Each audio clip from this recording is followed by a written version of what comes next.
Enfin, j'ai vraiment une tête du matin, tu vois. Voilà, c'est vraiment pas la folie. Je vais me faire mes petits pancakes que je fais tous les samedis matins en général. Je dis tous les samedis matins, mais ça dépend. Mais j'aime bien me faire ça. C'est genre mon jour de repos le samedi et du coup, c'est réconfortant. La semaine, je me fais souvent des petits déjeuners moins fous, voire des fois pas. Je sais, c'est pas bien. Du coup, je vais vous montrer. C'est hyper rapide. Ça se fait très très rapidement et honnêtement, c'est une pure merveille. Et j'ai faim. Là, j'ai une barre. Là, j'ai faim. Allez, c'est parti, je vous montre. C'est parti, donc dans un petit récipient, je vais commencer par mettre de la farine. Donc j'utilise tout le temps ces petites cuillères doseuses vraiment ultra pratiques que je me suis procurées sur Amazon. Je vous mettrai le lien en barre d'infos. Je m'en sers tout le temps en cuisine, c'est le top. Donc je mets 30 g de farine de patate douce et 30 g de farine classique. J'aime bien varier les farines dans mes recettes pour tout simplement avoir de meilleures qualités nutritionnelles dans mes recettes. Donc vous mettez celle que vous voulez, ça fera très bien l'affaire, mais voilà ce que j'ai mis dans cette recette. Et ensuite je mets l'équivalent d'une cuillère à café de sucre de fleur de coco. Je mets également de la levure, c'est très important pour faire gonfler les pancakes. Si vous n'aimez pas, ne les digérez pas, vous pouvez très bien remplacer par du vinaigre de cidre, une petite quantité, ou de la fleur de maïs, c'est tout à fait possible. Je mélange tout le sec avec une pincée de sel rose Himalaya avec ce petit fouet en inox qui est juste une tuerie, pareil sur Amazon. Je vous mettrai le lien en barre d'infos, il est vraiment top pour mélanger les petites préparations comme ça. Je mets ensuite également un œuf, donc c'est tout à fait optionnel. J'ai déjà fait 100, c'est tout à fait possible. Pour les véganes, vous pouvez tout à fait ne pas en mettre. Et je dilue avec du lait d'amande ou quand j'en ai pas, de l'eau ou du lait de vache si vous voulez. Moi je n'en consomme pas. Je mélange et le but c'est d'avoir une texture ni trop liquide ni trop épaisse. Il faut que ça soit un petit peu mousseux. Donc ça c'est la texture grâce à la levure. Et vous pouvez rajouter, c'est optionnel, un peu d'arôme vanille. Moi j'aime bien le faire mais je le fais pas systématiquement.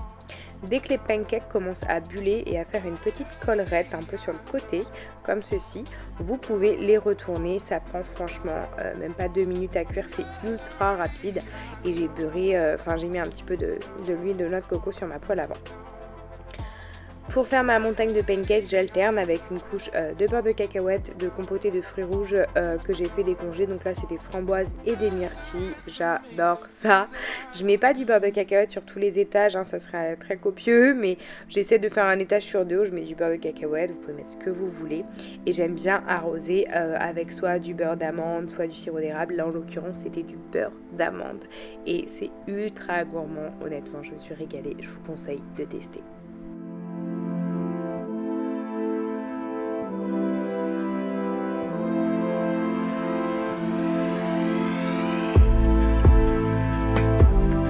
Un pur bonheur. Bon, surtout avec mes belles petites oreilles de lapin. Bon, du coup pour le midi j'avais une petite faim, mais pas une faim de loup, donc je me suis dit que j'allais me faire des petites pitas fourrées. Pas un pita que j'ai acheté en magasin bio, vous pouvez en trouver assez facilement, que je vais faire griller.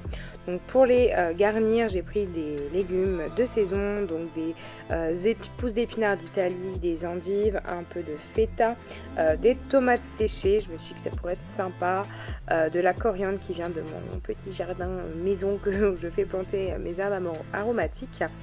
Et voilà, c'est assez simple. Et je me suis fait également un petit houmous maison, donc à base de pois chiches, de tahini, donc tahini, du jus de citron, un peu d'ail.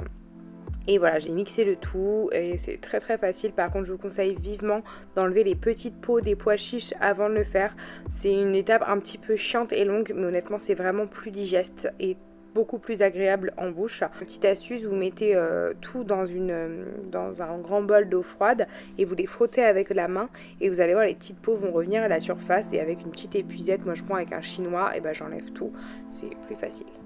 Voilà, donc une fois que j'ai tous mes petits ingrédients, j'ai fait griller ma pita et je vais tout simplement mettre du houmous en tant que base protéinée. C'est vraiment la base protéinée de ce plat. Je fourre la pita de houmous généreusement et ensuite je superpose tous les ingrédients que je vous ai listés. Et honnêtement, encore une fois, je vous conseille de tester parce que c'est vraiment très très bon. Et en plus, c'est de saison.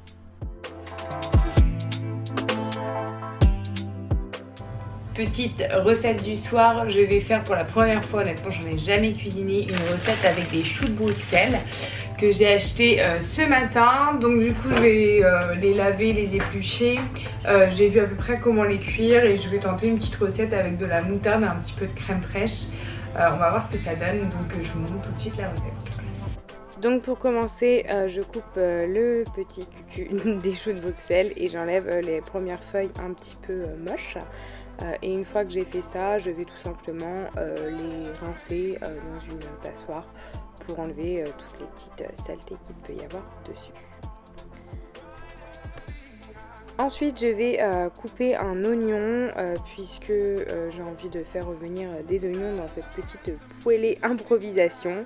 Donc j'essaie de les couper de manière assez finement tout de même.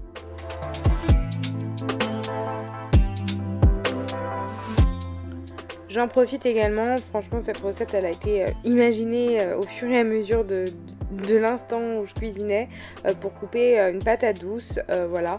Donc j'en ai épluché 2-3 et sachant que j'aime bien des fois les couper et les congeler, comme ça elles sont pré-épluchées, il n'y a plus qu'à les cuisiner. Donc là j'ai épluché une grosse patate douce.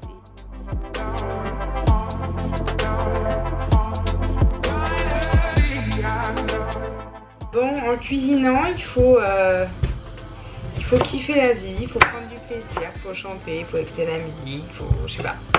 Faites ce que vous voulez. Moi j'aime bien en cuisinant, c'est écouter des podcasts. Donc là je vais vous mettre un petit podcast et voilà.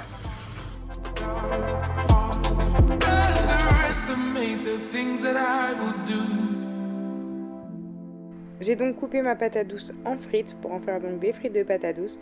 Je les assaisonne avec un petit peu de cumin et de paprika fumé. J'aime bien ces épices. Je mélange le tout et je vais les enfourner. Je fais ensuite donc revenir mes petits oignons avec un peu d'eau et de l'huile de noix de coco. Je les fais voilà, vraiment fondre et dorer dans la poêle. Et quand ils ont pris une petite couleur sympa, j'ajoute du tofu. Donc là en l'occurrence c'était du tofu à la japonaise. J'avais ça dans mon frigo.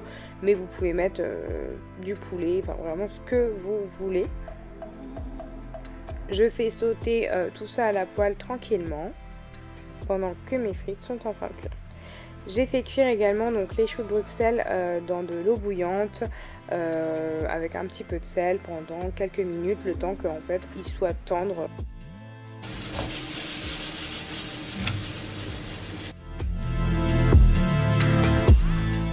Quand mes choux de Bruxelles étaient cuits, je les ai rajoutés dans la préparation. Mais avant ça, du coup, j'ai fait ma petite sauce moutardée. Donc j'ai tout simplement pris de la crème fraîche. J'ai mélangé avec de la moutarde. Donc j'ai pas voulu mettre de la moutarde à l'ancienne, au final je l'avais prise. Et en fait, je vous conseille de tester avec la moutarde à l'ancienne parce que je pense que c'est encore meilleur.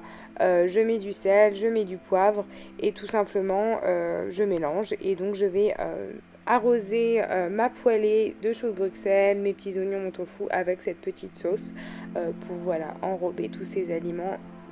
Ça donne trop envie. Je fais chauffer le tout quelques minutes, le temps voilà que tout prenne bien, les saveurs se mélangent bien entre elles.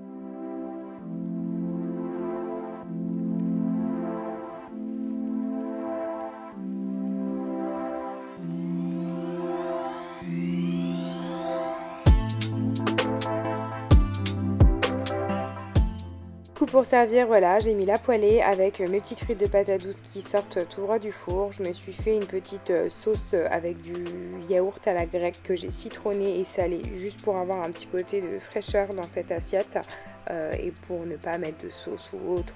Voilà, c'était déjà suffisant sachant que j'avais fait une petite sauce à la crème et j'arrose le tout d'un jus de citron parce que j'adore le jus de citron et honnêtement c'était une pure merveille également.